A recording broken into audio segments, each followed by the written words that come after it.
ओम श्री साईनाथाय नमः। ओम श्री साईनाथाय नमः। ओम श्री साईनाथाय नमः। सभी साई भक्तों को नमस्कार। कथा प्रारंभ करते हैं। जैसा कि पिछले भाग में आपको सुनाया था कि बाईजा माँ का निधन हो गया। अगले दिन क्रियाक्रम से निपट के द्वारका माई में एक तरह से शोक सभा। बाबा पूछने लगे सभी से बाईजा माँ की किस किस को याद आती है, किस किस को क्या अनुभव। कोई कुछ कहने लगा, कोई कुछ कहने लगा। निर्णय ये लिया गया बाईजा माँ के नाम से, क्यों बाईजा माँ हर किसी की मददगार थी, हर किसी की तरफदारी लेती थी, हर समाज सेवक के रूप में थी, हर किसी की मदद करना। इसलिए सभी ने इससे बाबा ने कहा अपने अपने घर से, क्योंकि सभी किसान भाई थे गांव वाले। बाबा ने कहा अपने अपने घर से सभी लोग थोड़े थोड़े बीज लेकर आना। कोई टमाटर के बीज लाया, कोई आम का बीज लाया, कोई जामुन का बीज लाया। इस तरह से निर्णय यह हुआ कि बाईजा माँ के नाम से बाग का निर्माण किया जाए, कि एक छोटे से बगीचे का निर्माण किया जाए बाईजा माँ की याद में।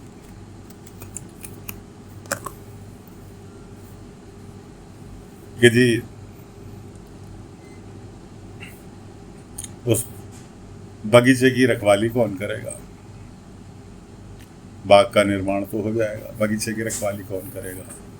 बाबा ने कहा वो भी इंतजाम किए देता हूँ। पता लगा जी केशव के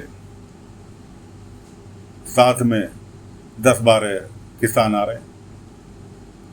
किसान क्या, मजदूरी करने वाले व्यक्ति। कि साईं हमारी मदद करो, हमने कुलकर्णी सरकार के यहाँ से काम छोड़ दिया। जब तक केशव भाऊ वहाँ पर थे तब तक हम उनकी वजह से काम कर रहे थे। केशव भाऊ ने घर छोड़ा और हमने कुलकर्णी सरकार का काम छोड़ा। बाबा ने माधव से कहा माधव बूटीवाड़ा के निर्माण में इन्हें भी लगाओ।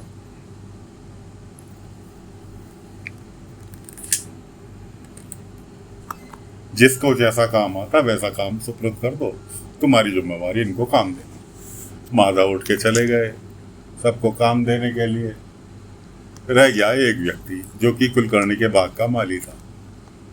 वो रोने लगा। क्यों रो रहा भाई? कि जी बाईजा माँ की मृत्यु में मेरा हाथ है, मैं गुनहगार हूँ, मेरी वजह से उनकी मृत्यु हुई।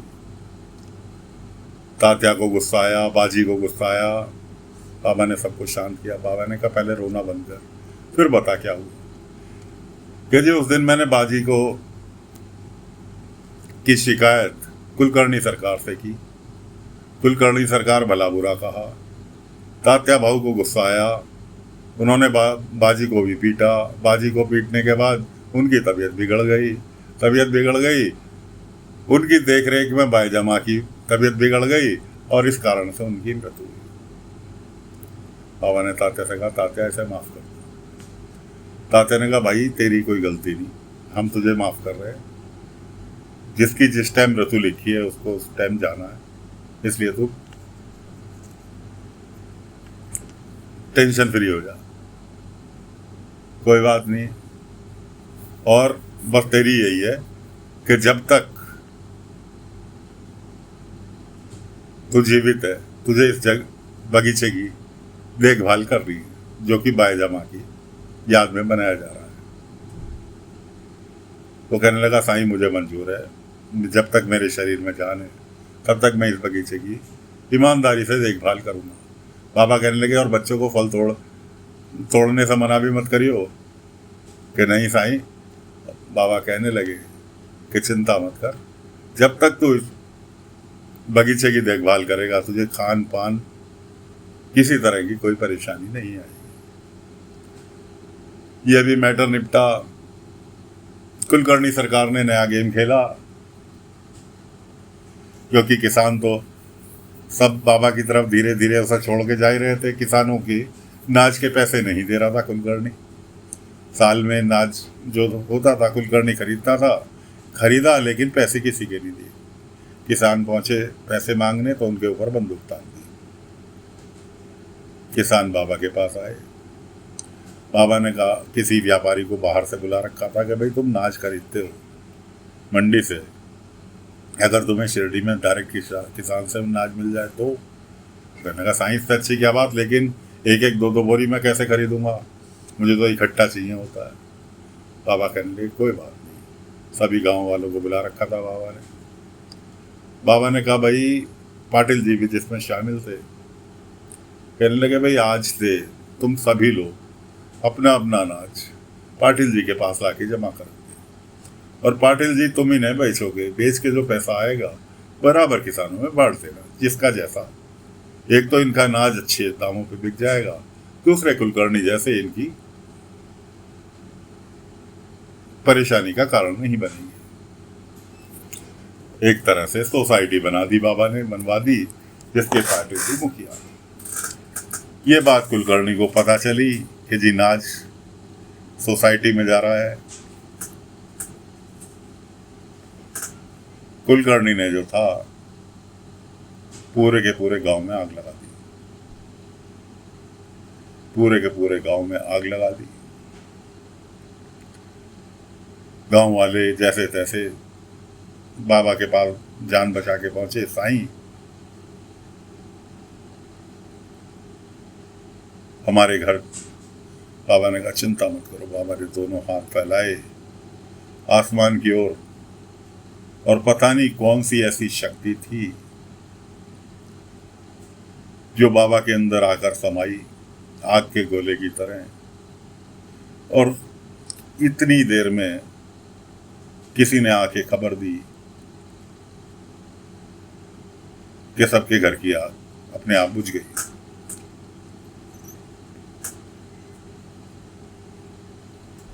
घर की आग बुझ गई, लेकिन बाबा उस शक्ति को शरीर में सहन नहीं कर पाए। बिजली कड़की, बाबा को उनके गुरु वेंकुशा की बादलों के अंदर तस्वीर नजर आई। बाबा उनसे कहने लगे, बस गुरुजी कुछ समय और, मुझे पता है मेरा वक्त आ गया, लेकिन कुछ समय और, क्योंकि कुछ काम अधूरे रह गए इस जिंदगी के, वो और पूरे कर। बाबा की ये कंडीशन हो गई उस आग के गोले को अपने शरीर में प्रवेश लेके कि बाबा से चलना फिरना भारी हो गया। अब्दुल पहलवान और भीमा को, दोनों को लेकर बाबा गए कुलकर्णी के पास। दरबार कुलकर्णी के घर के अंदर गए। कुलकर्णी से कहा, कुलकर्णी सरकार, अब तुम्हें कोई बचा नहीं पाएगा, क्योंकि तुम्हारे पाप इतने बढ़ गए कि अब तुम्हें कोई बचा नहीं पाएगा। बेटा अभी तुम्हारा चला गया, पत्नी भी कुछ ही देर में, कुछ ही क्षणों में चली जाएगी, तुम रह जाओगे अकेले। उधर कुछ देर पहले कुलकर्णी के पास सरकारी आदमी आए। कुलकर्णी ने उन्हें बुलाया तहसील से कि जी कुछ किसान जो हैं, बहुत दिनों से मैंने कर्जा दे रखा है और मेरा कर्जा वापस नहीं कर रहे, इसलिए उनके मकान पे कब्जा चाहता हूं। वो कहने लगे, सरकारी आदमी जो आए थे वो कहने लगे कि भाई कुलकर्णी सरकार, वो तो सब ठीक है, तुम अपने बही खाते दिखाओ, फिर हम उनमें जांच कर लें, तासे कि नीलामी के लिए मुझे कब परमिशन मिलेगी। उन्होंने कहा अभी हाथों हाथ परमिशन दे देंगे, अगर तुम्हारे बही खाते सही है। उधर बाबा को पता था कि कुलकर्णी क्या गेम खेल रहा है। कुलकर्णी ने बही खाते जाली बना रखे थे। किसी ने अगर 10 रुपये कर्जा लिया तो उसकी जगह उनने 20 भर रखे थे, और 20 के भी उनने 40 वसूल लिए, उसके बाद भी उसका कर्जा खड़ा था। बाबा द्वारका माई में बैठे थे, किसान भी वहां मौजूद थे। बाबा ने केशव से कहा, केशव एक काम करो, इनका किसानों का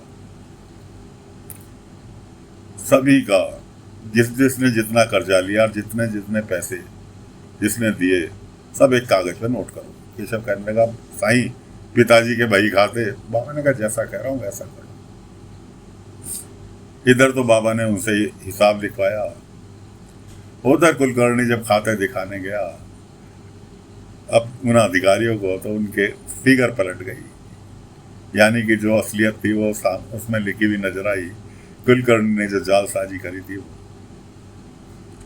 वहीं रखी रह गई। अब अधिकारियों ने जो था देखे खाते खाते देखे ना, कुलकर्णी तुम बेवकूफ भी हो, अरे तुम तो फ्रॉड कर रहे हो किसानों के साथ में। तुम नगर पालिका के सदस्य बनाया था, इसलिए बनाया था कि तुम गांव वालों की रक्षा करोगे, गांव वालों के हित में सोचोगे। तुम तो चौगुना ब्याज ले चुके, मतलब जो रकम के ऊपर ब्याज बनता है उससे चौगुना ब्याज ले चुके। मतलब जो रकम उसने ली थी किसान ने, उसकी दुगनी तो तुम रकम ले चुके। उसके बाद भी अब कह रहे हो कि नीलामी, चलो सबको गांव वालों को बुलाओ, उनके कागज वापस करो हमारे सामने। सभी गांव वालों को कुलकर्णी ने बुलाया, सबके कागज वापस कर दिए, और यहां तक कि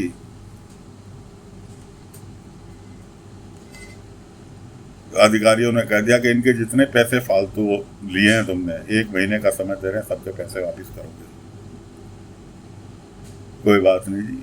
उसके बाद पता लगा जी 2 घंटे बाद फिर वही अधिकारी आ रहे कुलकर्णी वाले। आके अधिकारियों ने आदेश दिया, तुम्हारी तीनों गांव की मुखियागिरी छिन जाती है, नगर पालिका के पद से, जो सदस्य के पद से तुम्हें हटाया जाता है, ये लो लेटर सरकारी अधिकारी का। अब तो कुलकर्णी के तोते उड़ गए कि कुलकर्णी रह गए अकेले। तो बाबा पहुंचे कुलकर्णी को याद दिलाने के लिए कि कुलकर्णी सरकार, गांव की मुखियागिरी तुमसे गई छीन, पैसा तुम्हारा सारा का सारा जब्त करके अधिकारी ले गए, तुम रह गए अकेले। अब भी वक्त है, सुधर जाओ। लेकिन कुलकर्णी नहीं सुधरा। बाबा की हालत रुक्मणी जी ने देखी, क्योंकि बाबा दरवाजे पर खड़े थे। बाबा की हालत देखी तो रुक्मणी जी का भी मिलने का मन किया। वो कुलकर्णी से इजाज़त मांग रही थी कि मुझे इजाज़त दे दो मेरे भगवान के पास मिल के आने की। कुलकर्णी ने एक नहीं सुनी और उल्टा उनकी 2-4 हाथ भी लगा दिए रुक्मणी जी के कि मार। कुलकर्णी रुक्मणी जी को रहा, लेकिन चोट बाबा के शरीर पर पड़ रही थी। अगले दिन रुक्मणी जी ने ठान ली कि अब घर छोड़ना पड़े या कुछ भी हो, कि मैं साईं के पास जा रही हूं। कुलकर्णी ने बहुत कोशिश की कि रुक्मणी ना जाए, यहाँ तक कि कुलकर्णी ने उनके ऊपर बंदूक तक तान दी। उधर बाबा की हालत दिन प्रतिदिन खराब होती जा रही, यहाँ तक कि शाम के प्रवचन के टाइम पर बाबा एकांत में बैठे थे, सभी ने उन्हें घेर रखा था। बाबा कहने लगे, रंभा बैठी थी, तात्या भी बैठे। बाबा रंभा से कहने लगे, रंभा आज मैं तुम्हें एक जिम्मेवारी से मुक्त कर रहा हूँ